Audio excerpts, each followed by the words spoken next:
वो बोलेंगे, ज़रूर बोलेंगे पंजाब की बाढ़ के बारे में जाके, लेकिन बिहार में बोलेंगे अभी, क्योंकि बिहार में पीआर टीम उनको जाके तरह तरह के स्लोगन्स और दूसरी चीज़ें देती है। मनुवादी लोग जो होंगे ना और ज़ायनिस्ट लोग जो होंगे वो ही मदद को नहीं आएंगे, क्योंकि वो इंसान को इंसान नहीं समझते, वो इंसान को अपना ग़ुलाम समझते हैं। ऐसा कि आरएसएस और बीजेपी के मनुवादी और ज़ायनिस्ट जो भी बात बोलेंगे वो सच नहीं होगी, उसके उल्टा सच होगा।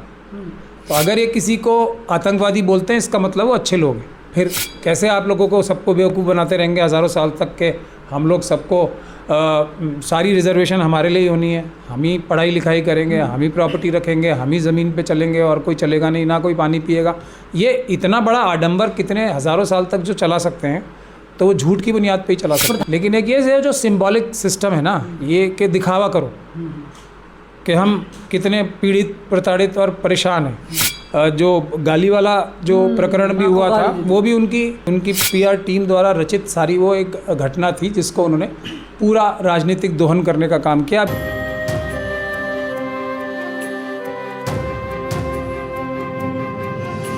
कच्छा गैंग लगातार ये बोलता रहता है कि ये जो मुसलमान हैं ये देशद्रोही हैं, गद्दार हैं, जिहादी हैं और ना जाने क्या क्या हैं।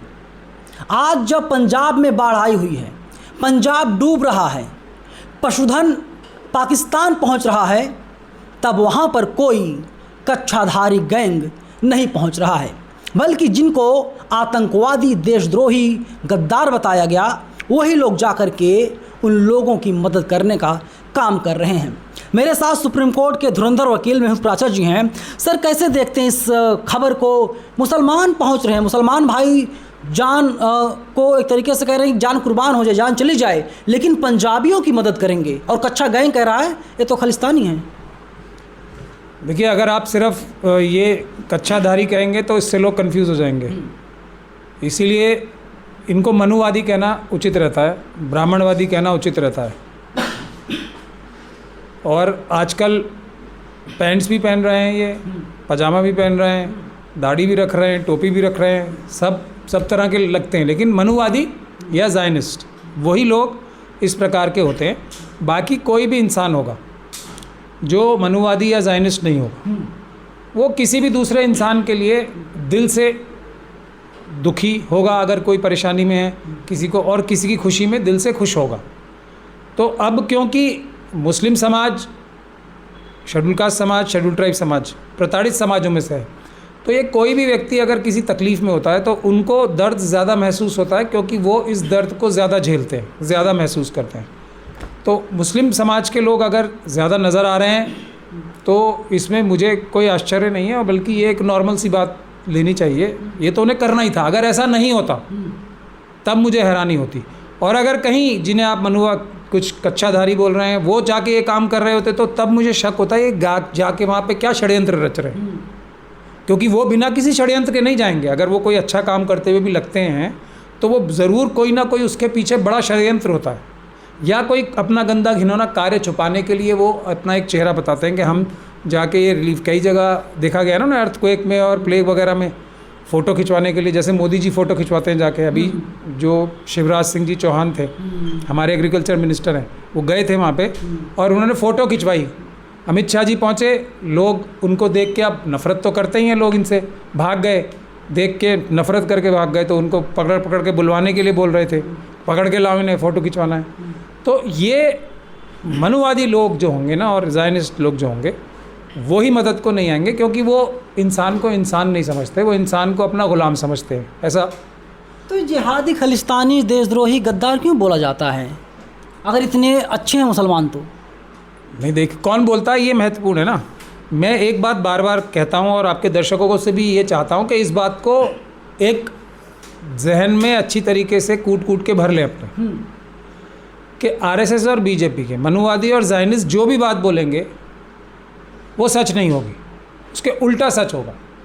तो अगर ये किसी को आतंकवादी बोलते हैं, इसका मतलब वो अच्छे लोग हैं। भरोसा नहीं तोड़ते हैं आपका? मैं आपको कौन भरोसा नहीं तोड़ते हैं? मतलब वही लोग जो अच्छे लोग होते हैं, अगर उनको गलत बोला जा रहा है, मतलब एक भरोसा है, उसके अपोजिट सोचना है। हाँ, तो मैं आपको ये बोल रहा हूँ ना, आरएसएस जो भी है, आरएसएस के लोग जो भी बोलेंगे, मनुवादी जो भी बोलेंगे, ज़ायनिस्ट लोग जो भी बोलेंगे, तो उससे आपको ये समझ जाना है कि ये सच नहीं है, इससे उल्टा जो होगा वो सच है, क्योंकि वो सच कभी बोलने की क्षमता रखते ही नहीं। वरना अगर वो सच बोलने लगे तो फिर मनुवादी कैसे रहेंगे? फिर कैसे आप लोगों को सबको बेवकूफ़ बनाते रहेंगे हज़ारों साल तक के हम लोग सबको सारी रिजर्वेशन हमारे लिए ही होनी है, हम ही पढ़ाई लिखाई करेंगे, हम ही प्रॉपर्टी रखेंगे, हम ही ज़मीन पे चलेंगे और कोई चलेगा नहीं, ना कोई पानी पिएगा। ये इतना बड़ा आडंबर कितने हज़ारों साल तक जो चला सकते हैं, तो वो झूठ की बुनियाद पे ही चला सकते हैं। प्रधानमंत्री राहत कोष में सुप्रीम कोर्ट के सारे जज 25-25 हज़ार रुपये डोनेट करने जा रहे हैं, मतलब जिससे बाढ़ पीड़ितों की मदद हो। अब मैं इससे यही कह सकता हूँ ना, ये शिवराज सिंह जी चौहान और मैंने आपको अमित शाह जी का एग्जाम्पल दिया ही था, अभी दिया था ना, दिखाने के लिए।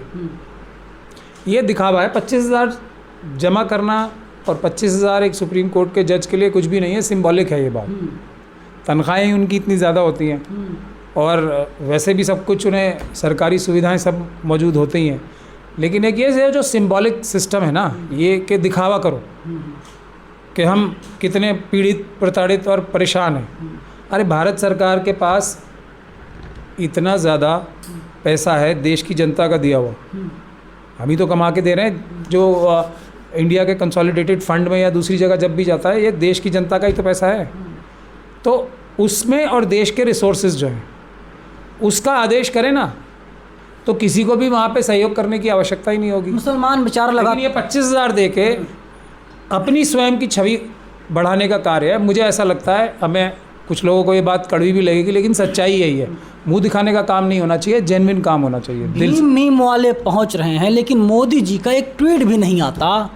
कांग्रेस पार्टी ने मदद कर दी, गाड़ी भेज दिया, राहत सामग्री भेज दिया, दवाई भेज दिया, तमाम लोग दिल्ली जा रहे हैं भीम मीम वाले, लेकिन नरेंद्र मोदी जी का ट्वीट नहीं आता एक।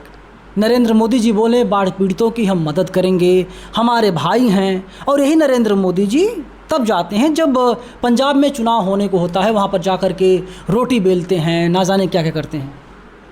अब देखिए, अभी उनकी जो PR टीम है उसने बोला नहीं होगा, उसने ये बोला होगा कि अभी आप बोलोगे तो लोग और नाराज़ होंगे आपसे। तो वो PR टीम जो है ना उनकी, उसके हिसाब से काम करते हैं, और वो बोलेंगे, ज़रूर बोलेंगे पंजाब की बाढ़ के बारे में जाके, लेकिन बिहार में बोलेंगे अभी, क्योंकि बिहार में PR टीम उनको जाके तरह तरह के स्लोगन्स और दूसरी चीज़ें देती है। अभी एक जो गाली वाला जो प्रकरण भी हुआ था, वो भी उनकी PR टीम द्वारा ही, यही मेरा इल्ज़ाम है, उनकी PR टीम द्वारा रचित सारी वो एक घटना थी जिसको उन्होंने पूरा राजनीतिक दोहन करने का काम किया। अब ये बात एक अलग है कि जो ईमान वाले अम्बेडकरवादी है, उनको ये दुनिया का सबसे गंदा और घिनौना काम लगेगा कि अपनी माँ का प्रयोग, अपनी माँ की बेइज्जती का प्रयोग राजनीतिक लाभ के लिए करना किसी भी अम्बेडकरवादी के लिए बहुत ही ज़्यादा घृणा का काम होगा। मतलब इससे ज़्यादा घटिया काम नहीं हो सकता। ये अपने अपने सोच की बात है। बाम सेफ न्यूज को बचाने के लिए 200 रुपया देकर आर्थिक तौर पर सहायता प्रदान कीजिए। अकाउंट डिटेल कुछ इस प्रकार है: बाम safe news private limited, bank का नाम कोटक महिंद्रा बैंक, खाता नंबर 9350278923, IFSC कोड KKBK000183। आप फ़ोन पे, गूगल पे, पेटीएम के ज़रिए भी हमें 200 रुपया भेजकर मदद कर सकते हैं। हमारा फ़ोन पे, गूगल पे, पेटीएम नंबर है 9598720920 9598720920। इसके साथ ही साथ आप QR कोड को स्कैन करके भी आप हमारी मदद कर सकते हैं। धन्यवाद।